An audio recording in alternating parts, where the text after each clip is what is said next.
اللہ کے نام کے ساتھ شروع جو بڑا مہربان اور نہایت رحم کرنے والا ہے۔ حضرت سیدنا ابو ہریرہ رضی اللہ تعالیٰ عنہ سے مروی ہے، انہوں نے کہا کہ رسول اللہ صلی اللہ علیہ وسلم نے ارشاد فرمایا، دو خوبیاں منافق میں جمع نہیں ہو سکتیں، نمبر ایک عمدہ سیرت، نمبر دو دین کی سمجھ بوجھ۔ حضرت سیدنا عبداللہ بن عمر رضی اللہ تعالیٰ عنہما سے مروی ہے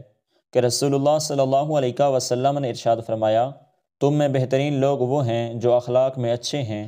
حضرت سیدنا ابو ہریرہ رضی اللہ تعالیٰ عنہ سے مروی ہے،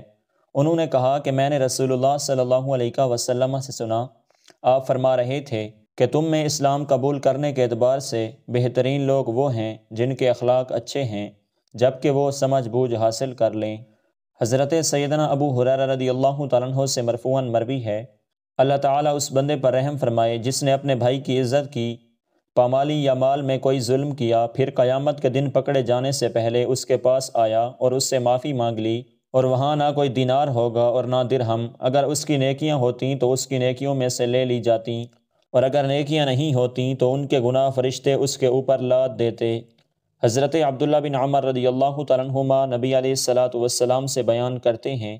کہ آپ صلی اللہ علیہ وسلم نے فرمایا، رب کی خوشنودی والد کی خوشنودی میں ہے اور رب کی ناراضگی والد کی ناراضگی میں ہے۔